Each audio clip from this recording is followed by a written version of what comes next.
2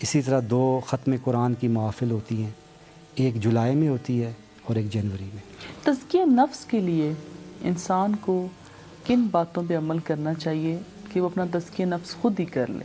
سب سے بڑی بات تو یہ ہے کہ اپنی میں کو مارنا چاہیے۔ میں کیا ہوں؟ میں کچھ بھی نہیں، کیونکہ جس وقت آپ اپنی میں کو مار کے اپنے آپ کو اللہ کی بارگاہ میں جھکا دیں گے اور یہ اقرار کریں گے کہ یا اللہ میں کچھ بھی نہیں ہوں، میں لا شے ہوں، جو ہے تو ہی تو ہے، تو پھر اللہ تعالیٰ تزکیہ نفس بھی عطا فرما دے گا اور وہ ساری اپنی رحمتوں کے دروازے بھی کھول دے گا جو عام طور پر عام انسانوں کی نظروں سے اوجھل ہوتی ہیں۔ آج کل لوگ بہت پریشان اس معاملے میں کہ پیر کو پہچاننا، یا جیسا کہ آپ دیکھتے ہیں ٹی وی چینلز پہ، اخبارات میں، کہ لوگوں سے بہت فراڈ ہو رہے ہیں پیروں کے نام پہ، کیونکہ لوگوں نے یہ سمجھ لیا کہ شاید پیر جو ہے وہ دولت کے خزانوں کے دروازے کھول دیتا ہے۔ آپ کیونکہ آپ کو اس وقت ناظرین دیکھ رہے ہیں، سن رہے ہیں، تو آپ لوگوں سے کیا کہیں گے، کس طرح وہ پہچان کریں کہ اور بتائیں کہ پیر اور عامل میں کیا فرق ہے؟ پہلی بات جو کریں نا جی، وہ تو یہ ہے کہ ایک لائن ڈرا کریں، یہ جو عامل، نجومی، جادوگروں اور پیروں کے درمیان، یہ ایک بہت بڑا مسکنسیپشن ہے جو ہمارے میڈیا کے ذریعے اور دوسری باتوں کے ذریعے آتا ہے کہ جو جادوگر، جو عامل، جو علم نجوم والا نظر آتا ہے اسے پیر کا نام دے دیا جاتا ہے۔ یہ بہت بڑا مسکنسیپشن ہے۔ پیر کوئی نجومی نہیں ہے، کوئی جادو نکالنے والا، جن نکالنے والا نہیں ہے، کوئی ما فوق الفطرت حرکتیں کرنے والا نہیں ہے۔ پیر جو ہوتا ہے بیسیکلی ایک روحانی باپ ہے، ایک مرشد ہے، یعنی ہدایت دینے والا، رشد و ہدایت دینے والا۔ اور وہ ہدایت کیا ہے؟ وہ انسان کا، مخلوق کا اپنی خالق سے ٹوٹا ہوا رشتہ جوڑنے والا، کمزور ہوتا ہوا رشتہ جوڑنے والا، اور انسان کی نسبت نبی پاک علیہ الصلوۃ والسلام کے قدموں سے جوڑنے والا۔ جو یہ کام کرتا ہے وہی پیر ہے، اور سب سے بڑی کرامت بھی اس کی یہی ہے کہ وہ خود بھی سنت رسول پر عمل کرے اور دوسروں کو بھی سنت رسول کی پیروی کرنے کی تعلیم دے، نہ کہ جو آج کل کا فیشن ہے جس طرح آپ نے خود ہی ذکر کیا کہ پیسے دلا دے گا یا وہ جادو کر دے گا، یا عاملوں والے کام جو ہوتے ہیں جو اکثر ہمیں میڈیا میں نظر آتے ہیں، یہ ہرگز پیر نہیں ہے۔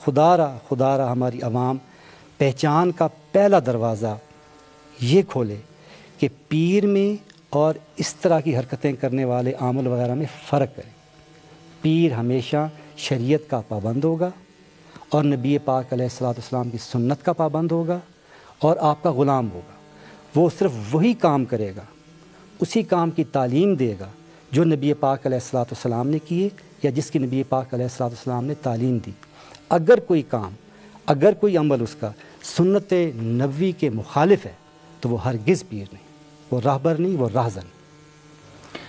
آپ کے یہاں ایک بہت اچھی بات دیکھی جا رہی ہے کہ آپ نے یہاں پہ لوگوں کی فلاح و بہبود کے لیے خود، کیونکہ آپ MBBS ڈاکٹر ہیں، تو آپ نے یہاں ایک ہاسپٹل بنا رکھا ہے جہاں پہ لوگوں کا فری علاج کیا جاتا ہے۔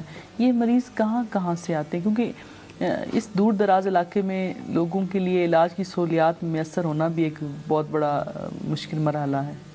جی، ایک تو جو ملحقہ علاقے ہیں سارے، چونکہ آپ نے دیکھا ہے کس طرح کا علاقہ ہے، ٹرین اس طرح کا ہے کہ بہت دور ہیں ہاسپٹل وغیرہ۔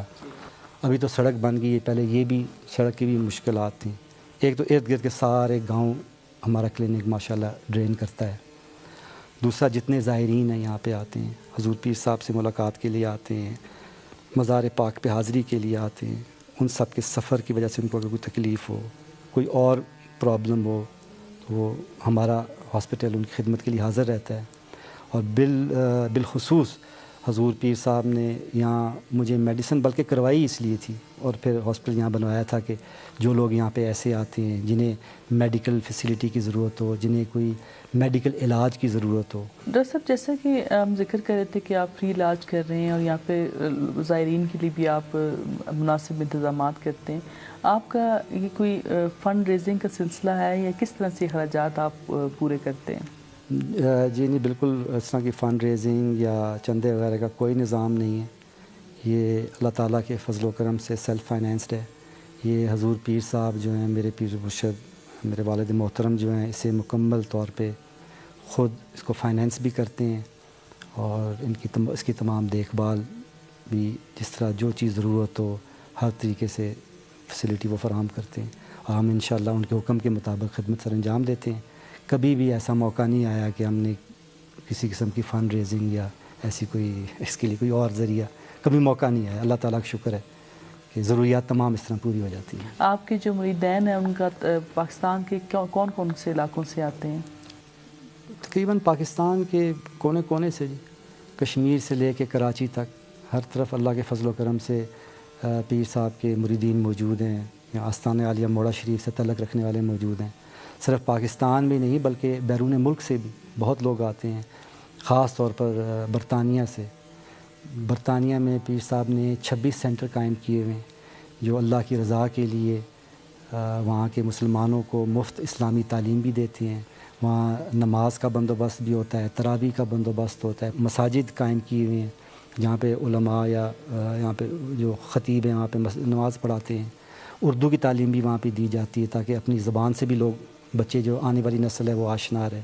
26 سینٹر ہیں اللہ کے فضل و کرم سے، اور ایک بڑا سینٹر جو ہے برمنگم میں، ایک بڑا سینٹر جو ہے بریڈفرڈ میں، ایک راش ڈیل میں، یہ بڑے بڑے سینٹر ہیں۔ اس کے علاوہ جو ہیں وہ 26 سینٹر اور اللہ کے فضل و کرم سے وہاں پہ کام کر رہے ہیں جو ہمارے مسلمان عوام کی بالخصوص پاکستانیوں کی خدمت سر انجام دے رہے ہیں۔ ڈاکٹر صاحب آپ شاعری بھی کرتے ہیں، اب تک آپ کی 3 کتابیں بھی آ چکی ہیں۔ یہ شاعری کا شوق کیسے پیدا ہوا، اور پہلا آپ کا شعری کا مجموعہ کب آیا شاعری کا؟ میں جی یہ تو کوئی پتہ نہیں کیسے شوق پیدا ہوا، یہ تو اللہ تعالیٰ کوئی ایسی اندر ڈال دیتا ہے چیز کہ پہلی دفعہ تو میں کلاس 8 میں تھا جی، ایچسن میں، اس وقت میری کتاب آرزوئے ناتمام چھپی تھی۔ ہاں جی، تو اس کے بعد دوسری تھی رگ جاں تھی۔ یہ تینوں شعری مجموعے آپ کے نعتیہ ہیں؟ جی نعتیہ بھی ہیں، غزلیں بھی ہیں، نظمیں بھی ہیں، لیکن زیادہ مجھے یہ اس بات پہ اللہ کی مہربانی اور اللہ کا شکر ادا کرتا ہوں کہ اللہ تعالیٰ نے مجھے اپنے حبیب کی یہ غلامی عطا فرمائی اور اس کی ثنا خوانی کا سلیقہ دیا۔ میری شاعری یہی ہے کہ میری محبت کی چند باتیں ہوتی ہیں جن کا قافیہ ردیف مل جائے تو میں انہیں شعر کہتا ہوں اور لکھ کے چھاپ دیتا ہوں۔ MBBS ڈاکٹر ہونے کے بعد اس طرف آنا، روحانی تربیت کی طرف، اور پھر اس طرح لوگوں کی روحانی خدمت کرنا، یہ تجربہ کیسا رہا؟ اصل میں مجھے تو کوئی اس طرف آنے کے لیے میری اپنی تو کوئی کمال ہے نہیں، سچی بات ہے۔ ایسے گھرانے میں پیدا ہونا اور پھر جس طرح کا مجھے ماحول ملا، میرے والد محترم جس طرح کی انہوں نے رہنمائی کی، تو میرے لیے تو بہت آسان رہا۔ لیکن یہ میں کہہ سکتا ہوں کہ بہت انٹرسٹنگ ہے کہ یک لخت آپ ایچسن میں میڈیکل کالج میں اس کراؤڈ میں پڑھ رہے ہیں، پھر ایک دم ایسا موقع آ جاتا ہے کہ آپ یہاں موڑا شریف میں آ کے پیر صاحب کی خدمت میں یہاں پہ بیٹھا ہوں، یہاں پہ رہتا ہوں، تو یہاں سے اب میرا خیال ہے ایک دن کے لیے بھی کہیں جاؤں تو بڑی بے چینی ہوتی ہے، بلکہ مجھے پتہ چل جائے کہ اگر میں نے ہفتے بعد بھی کہیں جانا ہے تو میرے پیٹ میں ہلکا ہلکا بے چینی کا وہ رہتا ہے کہ بس میں ادھر ہی رہوں ادھر سے۔ اللہ تعالیٰ نے بس اپنی محبت اپنی غلامی میں اللہ کا شکر ہے کہ جکڑ لیا ہے۔ اکثر دیکھا گیا ہے کہ جو کسی سلسلے سے تعلق رکھتے ہیں، جو پیر ہیں، وہ سیاست سے بھی شغف رکھتے ہیں، آپ کو کوئی ایسا شغف؟ ایک چیز تو پہلے واضح ہونی چاہیے نا کہ موڑا شریف اور سلسلہ نسبت رسولی جو ہے پیر صاحب سے تعلق رکھنے والے ہر جماعت کے لوگ ہیں، کسی بھی سیاسی جماعت سے ان کا تعلق ہو، کوئی بھی ہو، اس کے لیے یہاں دروازے کھلے ہیں، ہر آدمی یہاں آتا ہے۔ محترمہ بھی آئیں، نواز شریف بھی آیا، ضیاء الحق بھی آیا، اس کے بعد ان کی پارٹی کے بے شمار لوگ بھی آئے، گیلانی صاحب کا بہت تعلق ہے، سب لوگ یہاں آتے ہیں، ہر ایک کے لیے سب خوش آمدید، ہر ایک کے لیے دروازے یہاں کے کھلے ہیں۔ سیاست میں کسی ایک طرف رجحان تو ممکن ہی نہیں کہ جتنے یہاں محبت کرنے والے لوگ ہیں اتنے ہر سیاسی جماعت سے تعلق رکھنے والے لوگ ہیں۔ میرا چھوٹا بھائی جو ہے اسے سیاست کا اللہ تعالیٰ کے فضل و کرم سے موقع ملا ہے اور پیر صاحب نے اسے اجازت دی ہے، شہزادہ جمال نذیر، وہ گیلانی صاحب کے ساتھ ایڈوائزر بھی رہا، پھر اس کے بعد کیئر ٹیکر سیٹ اپ میں وہ ہیلتھ منسٹر اور ریلیجس افیئرز کی منسٹری بھی اس کے پاس رہی۔ وہ شغف کرتا ہے اس کی طرف سے، اور باقاعدہ پیر صاحب نے اس کو اجازت دی ہے کہ وہ اس راستے سے اس طریقے سے بھی عوام کی خدمت کرے۔ آپ کی اور جو علمی خدمات ہیں وہ کیا ہیں؟ بس یہ کوئی کیا علمی خدمت ہے جو حضور پیر صاحب لوگوں کی رہنمائی کرتے ہیں، اس دربار پہ، اس خانقاہ پہ جو خدمت ہے وہی مرکزی خدمت ہے۔ اگر آپ غور کریں تو پیر صاحب کی جو تعلیمات ہیں، ان کے جو یہ درس قرآن کے سلسلے جو میں نے آپ کو بتائیں، اس کے علاوہ حضور پیر صاحب کی جو کتب ہیں، تو آپ نے تفسیر قرآن لکھی ہے، تعلیمات نسبت رسولی کی کتاب ہے ایک الگ، وہ لکھی ہے، پھر آپ نے تحریر فرمائی ہے گورہائے نایاب، وہ ہے، وہ اتنی مفصل کتابیں ہیں کہ جو بھی یہاں آتا ہے حضور پیر صاحب کی رہنمائی اس کو ملتی ہے، وہ آپ کے ملفوظات سنتا ہے، پھر جاتے ہوئے کتب ساتھ لے کے جاتا ہے، پھر ان کی وہ ان کا مطالعہ کرتا ہے۔ تو اللہ کے فضل و کرم سے بے شمار ایسے لوگ دیکھیں جنہوں نے آگے بتایا کہ انہیں آج تک ان پہ وہ دریچے نہیں کھلے تھے، وہاں ہوئے تھے جو حضور پیر صاحب کی یہ تحریریں کتابیں پڑھ کے اللہ تعالیٰ نے مہربانی فرمائی۔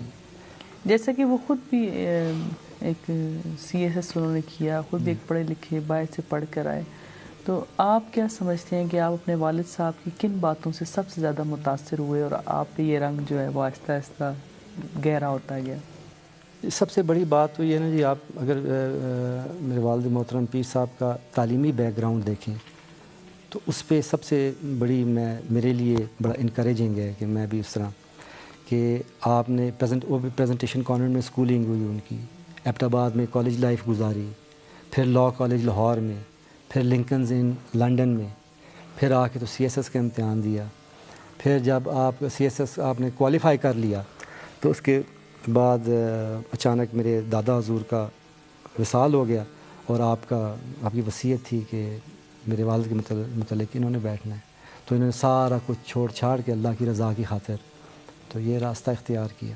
اور اس وقت سے لے کے جب سے یہ تو سننے میں آئے، جب سے آپ بیٹھے ہیں آپ کی جو استقامت ہے ہر کوئی یہ بیان کرتا ہے، لیکن جو میری اپنی آنکھوں نے دیکھا ہے، جو میری اپنی نظروں نے دیکھا ہے، میں نے اپنی پوری زندگی میں اتنا مستقل مزاج، اتنا عبادت گزار اور اپنے اللہ کے تعلق میں اتنا سیریس آدمی کبھی نہیں دیکھا۔ تو میرے لیے تو دین ہو، دنیا ہو، اٹھنا ہو، بیٹھنا ہو، دن ہو، رات ہو، ہر چیز میں وہی انسپائریشن ہے۔ اس وقت جو ہم اپنے معاشرے میں مطلب مسلمان اگر اوورآل دیکھیں، آپ پوری دنیا میں جو پرابلمس کا شکار ہیں، دہشت گردی ہے، بد امنی ہے، آپ کیا سمجھتے ہیں کہ ایک روحانی مرشد کی کیا ذمہ داری ہے اور کس طرح سے وہ لوگوں کو اس معاملات سے دور رکھ سکتا ہے اور بتا سکتا ہے کہ آپ کو کس طرح سے رہنا ہے؟ انسانیت کا درس کیسے دیا جا سکتا ہے؟ کیونکہ اس وقت ہم اسلام ہونے کے باوجود 1400 سال گزر جانے کے باوجود ہم وہیں کھڑے ہیں جہالت کے اسی مقام پہ۔ بہت ضرورت ہے جی اس وقت تو جتنے ہمارے صوفیاء اور جتنے مشائخ عظام یہ کام کر سکتے ہیں، شاید اتنا اور کوئی بھی نہیں کر سکتا۔ جتنی ہماری درسگاہیں یا ہماری خانقاہیں یہ کام کر سکتی ہیں، اتنا تو کوئی بھی نہیں کر سکتا۔ ایک بنیادی لاجک ہے، ایک بنیادی نقطہ لوگوں کے ذہن میں ڈالنے کا ہے کہ یہ چیز غور کریں کہ آخر اللہ کیسے اس بات پہ راضی ہو سکتا ہے کہ اس کی مخلوق کو تکلیف دی جائے۔ یعنی اللہ کو راضی کرنے کے لیے وہ لوگ یہی کہتے ہیں نا، اللہ خدا کی خاطر کر رہے ہیں، جہاد کر رہے ہیں۔ اللہ کو راضی کرنے کے لیے کیا اس کی مخلوق کو، اس کے بے گناہ بندوں کو مارنا ہے؟ یہ کہاں کا سمجھ نہیں آتی کہ لوگوں کے ذہن میں یہ بات کس طرح چلی گئی۔ ہم تو نبی رحمت کے ماننے والے ہیں، جو صرف مسلمانوں کے لیے نہیں بلکہ ساری انسانیت کے لیے رحمت، جو صرف انسان کے لیے نہیں بلکہ ساری مخلوق کے لیے رحمت، جو صرف اس زمانے اور اس عالم کے لیے نہیں بلکہ سارے عالمین اور سارے زمانوں کے لیے رحمت۔ اور پھر ہم یہ کہیں کہ ہم اللہ کو راضی کرنے کے لیے اور نبی پاک صلی اللہ علیہ وسلم کے دین کی سربلندی کے لیے اللہ تعالیٰ کی بے گناہ مخلوق کا قتل عام کر، چھوٹے چھوٹے بچے، بم پھٹتا ہے بازار میں، کوئی فرق نہیں ہوتا کہ یہ بڑا ہے، یہ چھوٹا ہے، یہ عورت ہے، یہ مرد ہے، یہ بوڑھا ہے، یہ معذور ہے، لوگ بے گناہ مار دیے جاتے ہیں۔ یہ کہاں کی خدمت، یہ کہاں کا اسلام؟ یہ تو ایک بیماری ہے، یہ اسی طرح کی بیماری ہے کہ جس طرح ایک گھر میں ایک فرد پیدا ہو، وہ کسی ذہنی اور روحانی بیماری کا شکار ہو جائے اور وہ اپنے ماں باپ یا اپنے بیوی بچوں کو قتل کر دے، یہ تو اس طرح کی بیماری ہے۔ اس لیے اپنے مریدین، اپنے حلقہ احباب میں تمام صوفیاء، تمام مشائخ الزام یہ تعلیم دینے کی بہت ضرورت ہے کہ ہم نبی رحمت کی امت ہیں. ہمارا اللہ، ہمارا پروردگار وہ ہے جو اپنی مخلوق سے اس سے بھی زیادہ محبت کرتا ہے کہ جتنی ایک ماں اپنی اولاد سے کرتی ہے. وہ تو کہتا ہے کہ جس نے ایک انسان کو بے گناہ مار دیا اس نے پوری کائنات کو مار دیا. جس نے ایک انسان کی جان بچائی اس نے پوری کائنات کی جان بچائی. تو بھلا ہم مخلوق کو مار کے تو اللہ کو کیسے راضی کر سکتے؟ یہ بنیادی نقطہ سمجھانے کی بڑی ضرورت ہے. آپ اپنے نعتیہ اشعار میں سے کچھ اشعار سنائیے. بس ایک ہی شعر کہوں گا کہ خدا تجھے عشق مصطفیٰ سے سرفراز کرے اور غم حسین کے سوا ہر غم سے بے نیاز کرے. کیا اور مشاغل ہیں آپ کے؟ اگر وقت ملے فارغ تو کس طرح گزارنا پسند کرتے ہیں؟ کوئی کتاب پڑھ لی یا رائڈنگ کا شوق ہے. جب کلینک میں وقت گزر جاتا ہے تو اللہ تعالیٰ کی مہربانی سے بس یہی زندگی ہے. آپ کے عرس بھی آنے والا ہے، کوئی ہمارے ناظرین کو پیغام دینا چاہیں جو اس وقت ہم مسائل کا شکار ہیں، اس حوالے سے کوئی نصیحت کرنا چاہیں؟ ایک ہی پیغام اور ایک ہی میسیج ہے جی، کہ یاد رکھیں کہ ہمارے پیر و مرشد، ہمارے رہبر و رہنما، ہمارے قائد نبی پاک علیہ الصلوۃ والسلام، ہم نے ان کے قدموں سے وابستہ ہونا ہے. فلاح چاہتے ہیں تو یاد رکھیں کہ نبی پاک علیہ الصلوۃ والسلام کے احکامات اور ان کی سنت پر عمل کرنا ہوگا اور اپنے کان، اپنا ذہن کھلا رکھنا ہوگا. آج جس مصیبت سے ہمارا ملک دوچار، دہشت گردی، فساد، یہ ہمارے نبی کا راستہ نہیں. خدا را یہ سمجھے کہ یہ ہمارے نبی کا راستہ نہیں. وہ نبی رحمت، اور آپ نے اپنے آپ کو نبی پاک علیہ الصلوۃ والسلام کی سنت کے مطابق اور ان کے قدموں سے وابستہ کرنا ہے. اور جب آپ ان کے قدموں سے وابستہ ہوں گے تو آپ کو معلوم ہوگا کہ جتنے شر پسند لوگ ہیں، یہ جتنے دہشت گرد ذہنیت کے لوگ ہیں، یہ آپ سے فائدہ اٹھاتے ہیں مذہب کا نام لے کر. آپ ان کے جھانسے میں مت آئیں. یاد رکھیں کہ اگر آپ فلاح چاہتے ہیں تو نبی پاک علیہ الصلوۃ والسلام سے وابستہ رہیں اور اللہ تعالیٰ کی مخلوق کی خدمت کریں. ان میں خوشیاں بانٹیں، ان میں محبتیں بانٹیں، ان میں سہولتیں بانٹیں، ان میں زندگی بانٹیں. ان کی زندگی لینے کا نہ سوچیں، سختی مت کریں، ٹالریٹ کریں. ایک ہوتا تھا ٹالرنس، اب یہ ہے کہ اب رسپیکٹ، اگلے بندے کو صرف ٹالریٹ ہی نہیں کرنا، اس کے آئیڈیاز کو، اس کی بیلیفس کی رسپیکٹ کرنی ہے، اس کا احترام کرنا ہے. اس کو یہ حق دینا ہے کہ وہ اپنے عقائد رکھ سکے، اپنی سوچ رکھ سکے، اپنی مرضی کے مطابق زندگی گزار سکے. آپ نے اگر تبلیغ کرنی ہے، آپ نے اگر اسے اسلام سمجھانا ہے، آپ نے اسے اگر اپنا مطمع نظر سمجھانا ہے تو وہ آپ نے اپنے کردار سے سمجھانا ہے. آپ نے اپنی تعلیم سے، اپنی گفتگو سے سمجھانا ہے. زبردستی نہیں کرنی، کسی کو تکلیف نہیں دینی. اگر اللہ کو راضی کرنا ہے تو اس کی مخلوق کو راضی کریں. بہت شکریہ ڈاکٹر صاحب، آپ نے اپنے قیمتی وقت سے ہمیں وقت دیا. بہت شکریہ. جی ناظرین، جیسے کہ ڈاکٹر صاحب نے پیغام دیا کہ ہمیں دوسروں کو بھی جینے کا حق دینا ہے. قرآن پاک ایک ہدایت کی کتاب ہے جس کو ہم نے صرف اور صرف ثواب کمانے کا ذریعہ بنا لیا اور شیلف پہ سجا کے رکھ دیا. اگر ہم صرف قرآن کو پڑھ لیں، اس کی تفسیر کو پڑھ لیں تو ہمیں زندگی کے تمام امور کے بارے میں تمام معلومات مل سکتی ہیں. ہمیں اپنے اعمال کو اچھا بنانا ہے کیونکہ یہ دنیا ایک امتحان گاہ ہے. جو کچھ ہم یہاں اکٹھا کریں گے اسی کا اگلے جان ہمیں حساب دینا ہے. میاں محمد بخش نے ایک بہت ہی خوبصورت شعر کہا تھا کہ جو یوں ہے کہ لوئی لوئی بھر لے کڑیے، لوئی لوئی بھر لے کڑیے، جے تجھ بھانڈا بھرنا، شام پئی بن شام محمد، گھر جاندی نے ڈرنا. یہ تھا ہمارا آج کا program personality of the week. Afshan Malik کو اجازت دیجیے، پھر ملیں گے. اللہ وارث.